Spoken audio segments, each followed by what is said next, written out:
Hello everyone, hope you are doing well. So in the previous lecture of React.js series हमारा code run नहीं हुआ था, ठीक है। तो इसकी रीजंस देखते हैं आज इस लेक्चर में कंटिन्यू करते हैं। एंड अगर आपने पिछली लेक्चर नहीं देखी है तो देख लेना यार, ओके। तो हम क्या करते हैं, HTML का हेलो वर्ल्ड बनाया, फिर ये जावास्क्रिप्ट का बनाया, फिर React.js की बनाई हमने। React.js में मैंने क्या किया, दो CDN लिंक्स इंक्लूड किया यहाँ पे मैंने। ये पहला और दूसरा, पहला का काम क्या था, रिएक्ट की जितनी भी कोड होती है वो ये हैंडल करेगा, पहला link. Second link DOM manipulation का पूरा काम संभालता है, ओके। इस चीज़ को देखने के बाद मेरा ये जो ब्राउज़र पे कुछ एरर्स आ रही थी और वो एरर्स हम अभी देखेंगे, ठीक है। अभी के लिए ये मॉड्यूल्स वाला आ रहा था, तो ये मॉड्यूल हटाते हैं। अगर आपने पिछले लेक्चर को कंटिन्यू रखा है तो ये मॉड्यूल वाला हटा दो आप, type is equal to module अभी के लिए हटाओ, ठीक है। index.js अभी भी ये काम नहीं करेगा, ठीक है, नहीं कर रहा। एक बात बताओ, मैंने जो यहाँ पे index.js में, ध्यान से सुनो, मैंने जो यहाँ पे index.js में एक तो एक्सपोर्ट करा है जो कि गलत है, आपको बताना चाहिए ये चीज़, ठीक है। ये जो एक्सपोर्ट करा है वो गलत है, मतलब ऑलरेडी चीज़ें पता है इस चीज़ को, क्योंकि मैं यहाँ पे हम इंपोर्ट करा रहे हैं, यहाँ पे मैंने इस चीज़ को इंपोर्ट कराया, तो वहाँ पे लिखने की क्या आवश्यकता है मुझे। और इसके बाद एक और चीज़ है, ये जो मैं इंपोर्ट कर रहा हूँ, लाइब्रेरीज तो मैंने इंस्टॉल करी ही नहीं। ये कहाँ से ला रहा है, ये लाइब्रेरी से खोज रहा है, रिएक्ट और रिएक्ट डॉम, लेकिन लाइब्रेरीज मैंने कभी इंस्टॉल नहीं करी। कहीं आपको पैकेज.json दिख रहा है? नहीं दिख रहा है। तो ये कहाँ से लाएगा रिएक्ट और रिएक्ट डॉम? कहीं से नहीं लाएगा भाई, ये ऐसे ही फालतू कोड है, इसको हटाओ, ठीक है। इसको हटा दिया मैंने। अब चल रहा है क्या हमारा कोड? अभी भी नहीं चल रहा शायद, ठीक है, अभी भी नहीं चल रहा। अब क्या बोला, react is not defined. React is not defined का क्या मतलब है यार, कि जब आप इस चीज़ पे आ रहे हो तो ये जो आपने देखो, आपने गलती कहाँ किया है ना, मैंने गलती किया है कि मैंने कॉल पहले कर लिया index.js को और रिएक्ट को बाद में डिफाइन किया है।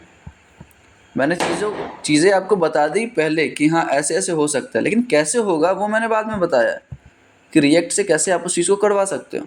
तो आप बस इस दोनों लिंक को कट करो और इस डिव के बाद यहाँ पे पेस्ट कर दो, इंडेंटेशन करो प्रॉपर, इसको पेस्ट करो। एंड यहाँ पे उसके बाद इस चीज़ की कॉलिंग करो कि हाँ भाई index.js एक फ़ाइल है मेरे पास, वहाँ पे सारा लॉजिक लिखा हुआ है, आप इंपोर्ट कर लो, ठीक है। तो ये चीज़ करने के बाद शायद हमारा कोड काम कर जाए, ठीक है। क्योंकि अब हम क्या कर रहे हैं, अब चीज़ें पहले बता रहे हैं कि हाँ आपका चीज़ें यहाँ से मिल जाएगा आपको रिएक्ट और रिएक्ट डॉम का, उसके बाद हम कॉलिंग करवा देंगे, ठीक है। अगर आप इस चीज़ को देखो तो हाँ देखो, आ गया अपना सारा कुछ, रिफ्यूज टू लोड स्क्रिप्ट, ये सब देख लेना आप, ठीक है। लेकिन आ गया, ये सब एक्सटेंशंस की वजह से है कुछ दिक्कत, ओके। एंड यहाँ पे हेलो वर्ल्ड आ गया अपना।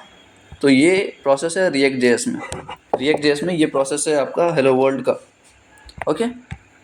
आगे बढ़े क्या आज? चलो आगे बढ़ते हैं। अब ये चीज़ डिफाइन करने की मुझे आवश्यकता नहीं है, क्या है, नहीं है आवश्यकता। अब नीचे आ जाओ, इसको थोड़ा सा गैप दो एंड इस लाइन के साथ हम खेलेंगे आज। तो इस लाइन का मुझे मतलब पता है, मैं एक वेरिएबल बना रहा हूँ, ठीक है, react dot create element. React क्या है, एक CDN लिंक आई है मेरे पास जो ब्राउज़र को ये समझा रही है कि रिएक्ट का मतलब क्या है, ठीक है। डॉट क्रिएट एलिमेंट क्या है, create element is just an API that browser understands, ठीक है। और ये क्रिएट एलिमेंट API कौन लेके आया है, रिएक्ट भाई साहब लेके आए हैं अपने अंदर। ये अकेला नहीं है, ये रिएक्ट डॉट क्रिएट एलिमेंट साथ में आता है। पहले था डॉक्यूमेंट डॉट क्रिएट एलिमेंट, अब है react dot create element. Difference समझ आ गया होगा आपको। इसमें हम क्या करते हैं, 3 आर्ग्यूमेंट लेता ही है। पहला आर्ग्यूमेंट में हम क्या डिफाइन करते हैं, जो टैग रहता है, H1 ले लो, H5 ले लो, स्पैन, पैराग्राफ, जो भी करना, HTML पता होनी चाहिए। सेकेंड क्या है, अपने पास एक ऑब्जेक्ट है, ऑब्जेक्ट में हम एट्रीब्यूट्स डिफाइन करते हैं। ये किसका प्लेस है, ये एट्रीब्यूट्स का जगह है। एट्रीब्यूट्स मतलब क्लास डिफाइन करो, ID डिफाइन करो, जो डिफाइन करना करो, लेकिन आपको कुछ देना है तो इसके ऑब्जेक्ट के फॉर्म में ही देना पड़ेगा। थर्ड आर्ग्यूमेंट हमारे पास क्या है, थर्ड आर्ग्यूमेंट हमारे पास एक मैसेज है, वो मैसेज जो आप इस टैग के अंदर इंक्लूड करवाना चाहते हो, ठीक है, समझ आ गई चीज़ें, आ गई समझ। अब एक बात बताओ मुझे, मैं थोड़ा सा ये, ठीक है, जस्ट अ सेकेंड, कि what if I want to do nesting of elements in React। अब ये बताओ, मैं ये सारा हेलो वर्ल्ड का प्रोग्राम तो मैनुअली लिख रहा हूँ। अब जब मुझे नेस्टिंग ऑफ एलिमेंट परफॉर्म करना होगा, नेस्टिंग ऑफ एलिमेंट का मतलब कि ये H1 के अंदर मुझे कुछ और चाहिए, मुझे एक स्पैन चाहिए, तो मैं कैसे लाऊंगा उस चीज़ को, ये बताओ मुझे। समझ रहे हो मेरी बात? मैं नेस्टिंग करवाना चाहता हूँ। नेस्टिंग का मतलब, यहाँ पे आओ, आप एलिमेंट पे जाओ, यहाँ पे आप रूट खोलो, हेलो वर्ल्ड दिख रहा है, H1 ID is equal to Aditya and hello world दिख रहा है आपको। मैं चाहता हूँ इस H1 के अंदर एक स्पैन आए। H1 के अंदर आप H1 नहीं ले सकते। ये भी बहुत अच्छा कॉन्सेप्ट है कि ब्लॉक लेवल एलिमेंट के अंदर आप ब्लॉक लेवल नहीं ले सकते। H1 एक ब्लॉक लेवल है एलिमेंट, अगर आप HTML सही से पढ़े हो तो, ठीक है। और स्पैन वगैरह है इनलाइन, तो ब्लॉक के अंदर इनलाइन ले सकते हैं। तो H1 के अंदर मैं अगर स्पैन लेना चाहता हूँ और उसमें मैं हेलो वर्ल्ड डिफाइन करना चाहता हूँ, तो वो मैं कैसे करूँगा, नेस्टिंग कैसे परफॉर्म कर सकता हूँ। तो नेस्टिंग करने के लिए मैं क्या चाह रहा हूँ, यहाँ पे H1 के अंदर स्पैन आए एंड उसके अंदर हमारा मैसेज आए, टेक्स्ट आए, ठीक है। इस चीज़ को परफॉर्म करने के लिए आप अगर जब भी नेस्टिंग करना है रिएक्ट में, तो आपको इस तीसरे आर्ग्यूमेंट के साथ खेलना पड़ेगा। तीसरा आर्ग्यूमेंट क्या है हमारे पास, हेलो वर्ल्ड, ठीक है। तो इसको हम क्या करेंगे, इसको हटाओ और यहाँ पे हम सेम चीज़ रिपीट करेंगे। सेम चीज़ रिपीट का मतलब, रिएक्ट डॉट क्रिएट एलिमेंट, और ये खुद बता रहा है, देखो खुद बता रहा है। थर्ड आर्ग्यूमेंट में मैं क्या कर रहा हूँ, सेम चीज़ को रिपीट कर रहा हूँ, react dot create element 3 argument के साथ, ठीक है। थर्ड पोजीशन पे मैं क्या कर रहा हूँ, सेम चीज़ रिपीट किया और ये 3 आर्ग्यूमेंट ले रहा है। स्पैन, मैं स्पैन डिफाइन कर रहा था, ठीक है। एट्रीब्यूट्स अगर नहीं देना है तो नल डिफाइन करो, और अगर नल भी नहीं करना तो आप एक एम्प्टी ऑब्जेक्ट पास कर दो, तभी एरर नहीं देगा आपको, ठीक है। चीज़ें समझ आ गई। और इस स्पैन के अंदर मैं क्या चाहता हूँ, अपना ये मैसेज हेलो वर्ल्ड चाहता हूँ। तो अब प्रिंट हो जाएगा क्या, ये नेस्टिंग हो गया क्या? हाँ भाई हो गया होगा, हाँ भाई हो गया, ठीक है। रूट के अंदर आदित्य वाला H1 आया, H1 के अंदर हमारा स्पैन आ गया, ठीक है। स्पैन क्या है, एक इनलाइन एलिमेंट, H1 क्या है, ब्लॉक लेवल एलिमेंट है। डिफरेंस पता होनी चाहिए, ठीक है। हेलो वर्ल्ड आ गया अपना। अब दिक्कत कहाँ आई, अब और दिक्कत कहाँ आई कि सिबलिंग्स तो हो सकते हैं।